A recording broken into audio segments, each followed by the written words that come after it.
Hi viewers, welcome back to my channel. ഇന്നത്തെ വീഡിയോയിൽ നമ്മൾ ചപ്പാത്തിയൊക്കെ കൂടെ കഴിക്കാൻ പറ്റിയ ഒരു കറിയെക്കുറിച്ചാണ് ഞാൻ കാണിക്കാൻ പോകുന്നത്. ഇത് റത്ലാമി സേവയാണ്. ഹൽദിറാംസിൻ്റെയാണ് ഇത് മിക്കവാറുള്ള സൂപ്പർ മാർക്കറ്റുകളിലെല്ലാം കിട്ടും. ഇല്ലെങ്കിൽ അമേസോണിലുണ്ട്. അമേസോണിൽ റത്ലാമി സേവ ബൈ ഹൽദിറാംസ് അടിച്ചു കൊടുത്ത് നമുക്ക് കിട്ടും. 200 ഗ്രാമിന് 50 രൂപയാണ് വില. അപ്പോൾ ഇതിനകത്തുള്ളത് ബംഗാൾ ഗ്രാം, അതായത് കടലമാവ്, ബേസൻ, റിഫൈൻഡ് പാം ഓയിൽ, അജ്വൈന്, നമ്മുടെ അയമോദകം, ക്യൂമിൻ, ജീരകം, ബ്ലാക്ക് പെപ്പർ, കുരുമുളകിൻ്റെ പൊടി, ഗ്രാമ്പു, അയഡൈസ്ഡ് ഉപ്പ്, റെഡ് ചില്ലി, ടർമറിക്, കായം, ഇതെല്ലാം ചേർത്താണ് ഇത് ഉണ്ടാക്കിയിരിക്കുന്നത്. ഇത് വെച്ച് നമ്മളൊരു കറി ഉണ്ടാക്കാൻ പോവുകയാണ്. ഇതിൻ്റെ പേരൊന്നുകൂടെ പറയാം, റത്ലാമി സേവ ബൈ ഹൽദിറാംസ്. ഈ കവർ ഇതുപോലെ നമുക്ക് കട്ട് ചെയ്തിട്ട് എടുക്കാം. വീണ്ടും നമുക്കിത് സീൽ ചെയ്ത് വെക്കാൻ പറ്റുന്ന രീതിയിലുള്ള കവറാണ്. അപ്പോൾ നമ്മൾ ഒരു കറി വെക്കാനൊരു ഫുള്ള് ഇത് യൂസ് ചെയ്യേണ്ട കാര്യമില്ല. കുറച്ചല്ലേ നമ്മൾ യൂസ് ചെയ്തത്, കുറച്ചെടുത്ത ശേഷം നമുക്കിത് വീണ്ടും ലോക്ക് ചെയ്യാനും സാധിക്കുന്നതാണ്. ആ രീതിയിലുള്ള കവറാണ് ഇതിൻ്റേത്. ഇതിലേക്ക് ആവശ്യമായ സാധനങ്ങൾ: ഒരു ചെറിയ പച്ചമുളക്, 2 സാമാന്യ വലിപ്പമുള്ള 2 വെളുത്തുള്ളി ചോപ്പ് ചെയ്തത്, 2 സവാള ഉള്ളി ചോപ്പ് ചെയ്തത്, ഒരു തക്കാളി ചോപ്പ് ചെയ്തത്, ചോപ്ഡ് കൊറിയാണ്ടർ ലീവ്സ്. ഇത്രയാണിപ്പോൾ എടുത്തിരിക്കുന്നത്. അടുത്തതായിട്ട് ചെയ്യാൻ പോകുന്നത്, ഗ്യാസ് ഓണാക്കി പാൻ അടുപ്പത്ത് വെച്ച് ചൂടാക്കി ഇതിലേക്ക് വെളിച്ചെണ്ണ ഒഴിച്ചു കൊടുക്കാൻ പോവുകയാണ്.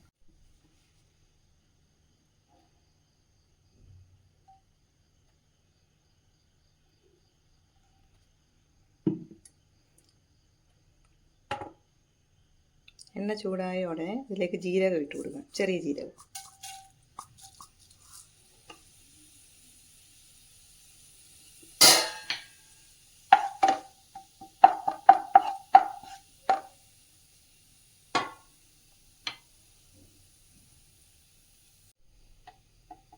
ഇനി ഇതിലേക്ക് നമ്മൾ ചോപ്പ് ചെയ്ത് വെച്ചിരിക്കുന്ന വെളുത്തുള്ളി ഇട്ട് കൊടുക്കാം. വെളുത്തുള്ളി, പച്ചമുളക്, സവാള ഉള്ളി നമ്മൾ അരിഞ്ഞ് വെച്ചില്ല, അതിൽ നിന്ന് ഫുള്ള് ചേർക്കാണ്ട് ഒരു കൈയോളം നമ്മൾ അതിൽ നിന്ന് മാറ്റി വെച്ചതിന് ശേഷം ബാക്കിയെല്ലാം ഇതിലേക്ക് തട്ടിയിട്ട് കൊടുക്കാം.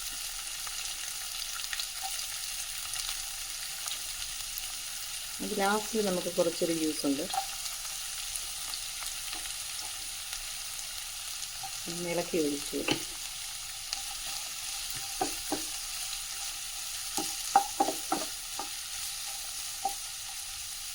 ഇതൊന്ന് വാടിയ ശേഷം വേണം നമുക്ക് തക്കാളി ചേർത്ത് കൊടുക്കാൻ.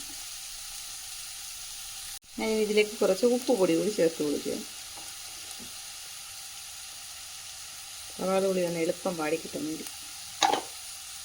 നമ്മുടെ സവാള ഉള്ളി ഒന്ന് വാടിയിട്ടുണ്ട്. ഇനി അതിലേക്ക് നമ്മൾ അരിഞ്ഞു വെച്ച തക്കാളി കൂടി ചേർത്ത് കൊടുക്കാൻ പോകും.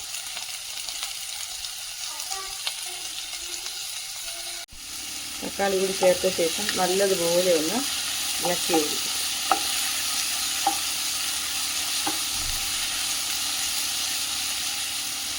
ഇനി ഇത് ഒന്ന് അടച്ചു വെച്ച് കുറച്ച് നേരം വേണം. ഇങ്ങനെ ഇടയ്ക്ക് അടപ്പൊന്ന് തുറന്നൊന്ന് ഇളക്കിയും കൂടെ കൊടുക്കണം. ഉപ്പിനി ഇപ്പോഴേ ചേർക്കണ്ട, കാരണം ഞാൻ ആദ്യമേ പറഞ്ഞില്ല, നമ്മുടെ റത്ലാമി സേവ ഉണ്ടാക്കിയിരിക്കുന്നത് അയഡൈസ്ഡ് സോൾട്ട് ചേർത്താണ്. അപ്പോൾ അതുകൊണ്ട് ഇനിയെല്ലാം അവസാനം നമുക്ക് ഗ്യാസ് ഓഫ് ചെയ്യുന്നതിന് മുമ്പ് ഉപ്പൊന്നുകൂടെ ചെക്ക് ചെയ്താൽ മതി. ഹിന്ദിക്കാരിതിനെ സേവ് ടൊമാറ്റോ കി സബ്ജി എന്നാണ് പറയുന്നത്. റത്ലാം എന്ന് പറയുന്നത് ഒരു മധ്യപ്രദേശിലെ ഒരു സ്ഥലത്തിൻ്റെ പേരാണ് റത്ലാം. അപ്പോൾ അവിടെ ഫേമസ് ആയിരിക്കും, അതായിരിക്കും അതിന് റത്ലാമി സേവ എന്ന് പേരിട്ടിരിക്കുന്നത്. അതായത് നമ്മൾ ഉള്ളിയും തക്കാളിയും പച്ചമുളകും വെളുത്തുള്ളിയും എല്ലാം നല്ലപോലെ ഒന്ന് വഴറ്റി എടുത്തിട്ടുണ്ട്. ഇനി ഇതിലേക്ക് കുറച്ച് മുളക് പൊടി ചേർത്ത് കൊടുക്കാൻ പോകുക. ഞാൻ കാശ്മീരി മുളകിൻ്റെ പൊടിയാണ് ചേർക്കുന്നത്. ഇതേപോലത്തെ ഒരു സ്പൂണിന് ചേർത്തു. കുറച്ച് മഞ്ഞൾപ്പൊടി കൂടി ചേർത്ത് കൊടുക്കുക. ഇതിനെ കൂടെ ഒന്ന് ഇളക്കി കൊടുക്കുക.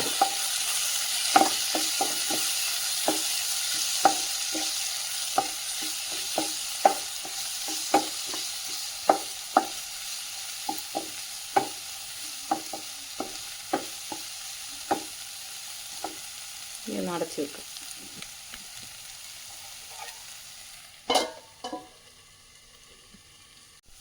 ഇപ്പോൾ പൊടിയെല്ലാം ആഡ് ചെയ്തതെല്ലാം നല്ലപോലെ ഈ തക്കാളി ഉള്ളിയിലെല്ലാം നല്ലപോലെ പിടിച്ചിട്ടുണ്ട്. ഇനി ഇതിലേക്ക് കുറച്ച് വെള്ളം ചേർത്ത് കൊടുക്കുന്നു.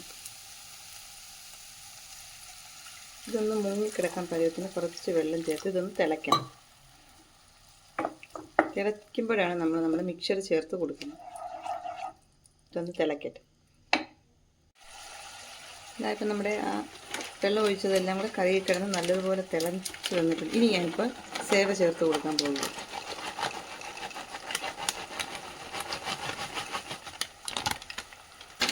ഫുള്ളിട്ടില്ല, ഒരു 100 ഗ്രാമേ ഇട്ടുള്ളൂ. ഞാൻ നേരത്തെ പൊട്ടിച്ചൊരു പാക്കറ്റ് എൻ്റെ കയ്യിലുണ്ടായിരുന്നു, അതിൻ്റെ ബാക്കിയാണ് ഞാൻ ചേർത്ത് കൊടുക്കും. ഇനി ഇത് നല്ലതുപോലെ ഒന്ന് ഇളക്കി ഒഴിപ്പിച്ച് കൊടുക്കുക.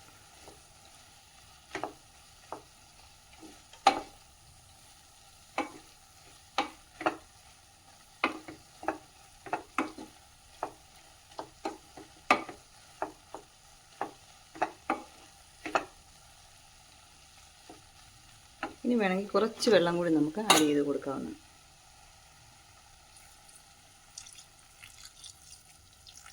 നേരത്തെ നമ്മൾ ആഡ് ചെയ്ത വെള്ളമെല്ലാം ഫുള്ള് മിക്സറിൽ പിടിച്ചിട്ട് ഇനി ഈ സമയത്ത് ഇതൊന്ന് തിളച്ച് വരുമ്പോൾ ഉപ്പ് നോക്കണം. ഉപ്പ് നോക്കിയിട്ട് ഉപ്പില്ല എങ്കിൽ നമ്മുടെ ആവശ്യത്തിന് ഉപ്പ് ചേർത്ത് കൊടുക്കേണ്ടതാണ്.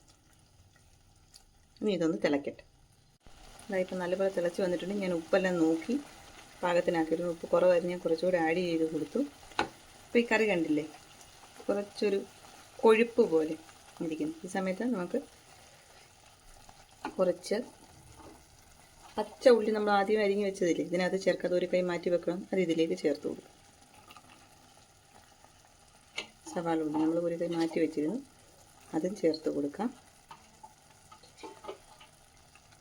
മല്ലിയില ചോപ്പ് ചെയ്ത് വെച്ചതും കൂടി ഇതിന് പുറത്ത് ഇട്ട് കൊടുക്കാം.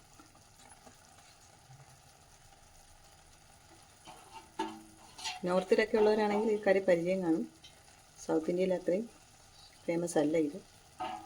അപ്പോൾ എല്ലാവരും ഒന്ന് ട്രൈ ചെയ്ത് നോക്കുക. ഇത്രയേ ഉള്ളൂ ഇന്നത്തെ വീഡിയോ. Thanks for watching.